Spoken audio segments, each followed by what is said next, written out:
Hi friends, welcome to my channel. So இன்றைக்கி நம்ம Sunday ஸ்பெஷலாக பார்க்க போகிறது சிக்கன் டைனமைட். யூஸ்வலாக நம்ம ஹோட்டலில் சாப்பிட்ருப்போம். ஸோ வீட்லேயே ரெஸ்டாரண்ட் ஸ்டைலில் சிக்கன் டைனமைட் எப்படி பண்ணுறது அப்படின்னு பார்க்கணுன்னா இந்த வீடியோவை ஸ்கிப் பண்ணாமல் கடைசி வரைக்கும் பாருங்கள். சூப்பராக சிக்கன் டைனமைட் நம்ம தயாரிச்சிடலாம். ஸோ வாங்க ஸ்டார்ட் பண்ணலாம். ஸோ ஒரு பவுல் எடுத்து வச்சுக்கோங்க. அதில் நான் ஒரு கப் சிக்கன் எடுத்திருக்கேன். போன்லெஸ் சிக்கன் தான் எடுக்கணும். அதில் ஜஸ்ட் ஒரு ½ டேபிள் வந்து நீங்கள் டர்மரிக் பவுடர் ஆட் பண்ணுங்கள். ஃபியூ ட்ராப்ஸ் வந்து சோயா சாஸ் ஆட் பண்ணுங்கள். ஒரு டீஸ்பூன் ஜிஞ்சர் கார்லிக் பேஸ்ட், ஒரு teaspoon chilli powder, ½ teaspoon black pepper powder and ½ teaspoon வந்து நீங்கள் சால்ட் ஆட் பண்ணிக்கோங்க. அதுக்கப்புறமா வினிகர் ஜஸ்ட் ஒரே ஒரு மூடி நான் ஆட் பண்ணுறேன். இப்போது இது எல்லாத்தையும் நல்லா மிக்ஸ் பண்ணிக்கோங்க. ஸோ இது அப்படியே நீங்கள் ஒரு ஸ்டெப்பும் பண்ணிங்கன்னா ஹோட்டலில் வாங்கி சாப்பிட்ற அதே டேஸ்ட்டு உங்களுக்கு வீட்டில் கிடைக்கும். நீங்கள் நினச்சி கூட பார்க்க மாட்டீங்க, நீங்களே இவ்வளோ நல்லா குக் பண்ணியிருக்கீங்களா அப்படின்னு. ஸோ இதை நல்லா மிக்ஸ் பண்ணிவிட்டு ஒரு தட்டு போட்டு மூடி ஒரு 30 மினிட்ஸ் வந்து வச்சுருங்க. அதுக்கப்புறமா ஒரு பவுல் எடுத்து இப்போ மைனீஸ் நான் ஒரு கப் எடுத்திருக்கேன். ஒரு 1½ டேபிள் ஸ்பூன் வந்து சில்லி சாஸ் எடுத்திருக்கேன். அண்டு 2 டேபிள் ஸ்பூன் வந்துட்டு டொமேட்டோ சாஸ் எடுத்திருக்கேன்.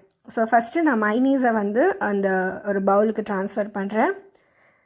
சில்லி சாஸ் ஆட் பண்ணுங்கள். நான் க்ரீன் சில்லி சாஸ் எடுத்திருக்கேன், நீங்கள் ரெட் சில்லி சாஸ் கூட எடுக்கலாம். நான் tomato ketchup 2 tablespoon add பண்ணுறேன். ஸோ இது எல்லாத்தையும் போட்டு நல்லா மிக்ஸ் பண்ணிக்கோங்க. ஸோ இதுதான் வந்து அந்த சாஸோடைய பேஸு. இப்போ இதில் வந்து ஹனி வந்து நான் வந்து ஒரு டீஸ்பூன் வந்து ஆட் பண்ணுறேன். இது உங்களுக்கு ஒரு சூப்பரான ஒரு டேஸ்ட்டு கிடைக்குங்க. ஸோ நீங்கள் அதை ஆட் பண்ணிங்கன்னா நல்லாயிருக்கும். சில பேருக்கு ஹனி பிடிக்கல அப்படின்னா நீங்கள் இதை ஆட் பண்ண வேணாம். பட் ஹனி ஆட் பண்ணிங்கன்னா உங்களுக்கு அந்த சிக்கன் அதுக்குள்ளே இன்னும் நீங்கள் சாப்பிடும்போது ஒரு சூப்பரான ஒரு டேஸ்ட்டில் உங்களுக்கு வந்து கிடைக்கும். ஸோ நம்ம மயோ சாஸ் ப்ரிப்பரேஷன் ரெடி ஆகிடுச்சு. இப்போ நெக்ஸ்ட்டு ஒரு பவுல் எடுத்துக்கோங்க. நான் வந்து ஒரு கப் வந்து கோதுமை மாவு எடுத்திருக்கேன். உங்களுக்கு வேணும்னா நீங்கள் மைதா மாவு கூட எடுத்துக்கலாம். அண்ட் ½ கப் வந்து கார்ன்ஃப்ளவர் மாவு எடுத்திருக்கேன். ஸோ ரெண்டுத்தையும் ஆட் பண்ணி நல்லா வந்து மிக்ஸ் பண்ணிக்கோங்க. எஸ், ஸோ நல்லா வந்து மிக்ஸ் ஆகிடுச்சு. இப்போது சால்ட்டு ஜஸ்ட்டு ஒரு பிஞ்ச் ஆட் பண்ணுங்கள். அதே மாதிரி ½ டேபிள் ஸ்பூன் வந்து நீங்கள் வந்து chilli powder and black pepper powder add பண்ணுங்கள். இது ஜஸ்ட் அந்த மாவுக்கு வந்து கொஞ்சம் ஒரு டேஸ்ட்டு ஃப்ளேவர் கிடைக்கும். ஸோ அதுக்காக தான் நம்ம லைட்டாக ஆட் பண்ணுறோம். எஸ், ஸோ நெக்ஸ்ட்டு ஒரு எக் எடுத்துக்கோங்க. அந்த எக்கை வந்து நல்லா வந்து இந்த மாதிரி பீட் பண்ணி வச்சுக்கோங்க. ஸோ எக் வாஷ்க்கு வந்து நம்ம ரெடி பண்ணிட்டோம். நெக்ஸ்ட்டு இப்போ சிக்கன் நம்ம மேக்னேட் பண்ண சிக்கன் ஆல்மோஸ்ட் 30 மினிட்ஸ் ஆகிடுச்சு. ஸோ ஃபஸ்ட்டு ஒரு கோட் பண்ணிவிடுங்க நம்ம மாவில். அதுக்கப்புறமா எக் வாஷ் பண்ணிவிட்டு மறுபடியும் ஒரு தடவை வந்து நீங்கள் மாவில் கோட் பண்ணுங்கள். அப்போ தான் உங்களுக்கு வந்து நீங்கள் ஆயிலில் ஃப்ரை பண்ணி எடுக்கும் போது செம்ம கிறிஸ்பியாக வரும். இந்த ரெசிபியை கொண்டு பார்த்திங்கன்னா நம்ம 2 விதமாக சாப்பிட்லாம். ஒன்று வந்து இப்போ நான் நார்மலாக இப்போ ஆயிலில் வந்து பொரிச்சு எடுத்து நம்ம சிக்கன் பக்கோடா மாதிரி சாப்பிடலாம். இன்னொன்று இதே நீங்கள் மயோ சாஸில் வந்து நீங்கள் மிக்ஸ் பண்ணிட்டீங்கன்னா அதே சிக்கன் டைனமைட் ஆகிடும். ஸோ உங்களுக்கு வந்து ஒரு சிங்கிள் ஸ்டெப்லேயே வந்து உங்களுக்கு 2 ரெசிபீஸ் வந்து இதில் கிடைக்கும். ஸோ நல்லா ஓரளவுக்கு வந்து இது ரொம்ப கோல்டன் ப்ரௌன் கலர்லலாம் இது வந்து ஆகாது. பட் ஓரளவுக்கு சிக்கன் வெந்ததுக்கப்புறமா நீங்கள் வந்து எடுத்துடலாம். ஸோ நல்லா ஃப்ரை ஆகிட்டு இருக்குது.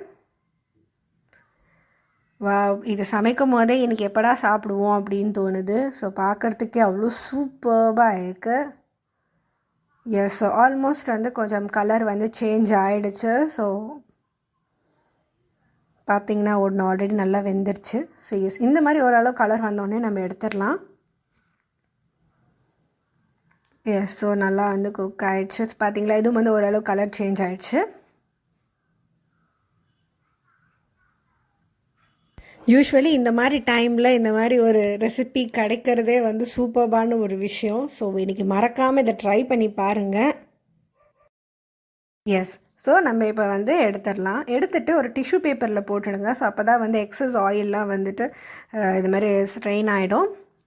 ஸோ நான் ஃபஸ்ட்டு ஒரு ½ வந்து நான் வந்து சிக்கன் பக்கோடா மாதிரி சாப்பிட்றதுக்காக தனியாக எடுத்து வச்சுட்டேன். அண்ட் மிச்சம் இருக்கிறத வந்துட்டு இந்த மாதிரி நம்ம ஆல்ரெடி ப்ரிப்பேர் பண்ணி வச்ச மயோ சாஸில் ஆட் பண்ணி நல்லா மிக்ஸ் பண்ணிக்கோங்க. ஸோ நான் முன்னாடியே சொன்ன மாதிரி உங்களுக்கு 2 ரெசிபி ஒரே ஸ்டெப்பில் வந்து உங்களுக்கு கிடச்சிரும். ஸோ நீங்கள் இப்படியும் சாப்பிட்லாம், இப்படியும் சாப்பிட்லாம். பெஸ்ட் ஆனியனோட ட்ரை பண்ணி பாருங்கள், சூப்பராக இருக்கும். யூஸ்வலி எனக்கு ரொம்ப பிடிக்கும். ஒரு கடி சிக்கன் அண்ட் ஒரு கடி ஆனியன் சாப்பிட்டா சூப்பராக இருக்கும். ஸோ இது என்னுடைய ஒரு காம்பினேஷன் அப்படின்னு நான் சொல்லுவேன். 2 சாப்பிட்டு பாருங்கள், சூப்பராக இருக்கும். ஸோ வெறும் சிக்கன் பக்கோடாக்க நீங்கள் கெச்சப் கூட வச்சு சாப்பிட்லாம். But it's best if you taste with onion. So yes, நம்மளோட chicken dynamite is ready. So இப்போ நம்ம டேஸ்ட் பண்ணலாம். பார்க்கவே சூப்பராக இருக்குது. ஸோ இந்த சண்டே இதை பண்ணி சாப்பிட்டு பாருங்கள். இந்த கிளைமேட்டுக்கு சிக்கன் டைனமைட்டாக இருக்கட்டும், இல்லை நீங்கள் சிக்கன் பக்கோடா மாதிரி சாப்பிட்டாலும் சரி. ஸோ ரெண்டுமே ஒரு சூப்பரான ஒரு ரெசிபியாக இருக்கும். ஸோ இந்த சண்டே இந்த ரெசிப்பியை உங்கள் வீட்டில் ட்ரை பண்ணி பாருங்கள். எப்படி இருக்குன்னு மறக்காமல் கமெண்ட் செக்ஷனில் சொல்லுங்கள். ஸோ தட் நெக்ஸ்ட் வீக்கும் இதே மாதிரி ஒரு சூப்பரான ரெசிப்பியில் உங்களை நிச்சயமாக நான் மீட் பண்ணுவேன். ஓகே, ஸோ இதை டேஸ்ட் பண்ண டைம் வந்துருச்சு அப்படின்னு நினைக்கிறேன். எஸ், ஸோ எல்லா ஆங்கிள்லேயுமே காமிச்சாச்சு சிக்கன் டைனமைட் எப்படி இருக்கும் அப்படின்னு. ஸோ இதை எடுத்து சாப்பிட்லாம். வாவ், சூப்பராக இருக்குது. ஸோ செம்ம டேஸ்டியாக இருக்குது. ஓகே, ஃபஸ்ட்டு நம்ம ஃப்ரை பண்ண சிக்கன் சாப்பிட்டோம். நெக்ஸ்ட்டு இப்போ டைனமைட் டேஸ்ட் பண்ணலாம். சேம் அதே செம்ம டேஸ்ட்டுங்க. நீங்கள் ஹோட்டலில் எப்படி இருக்குமோ அதே மாதிரி இருக்குது வீட்டில். நினச்சி கூட பார்க்க மாட்டீங்க நீங்கள் தான் இதை பண்ணீங்க அப்படின்னு. ஸோ இந்த வீடியோ அவ்வளோதான். நெக்ஸ்ட் வீக் உங்களை இன்னொரு குக்கிங் ரெசிபி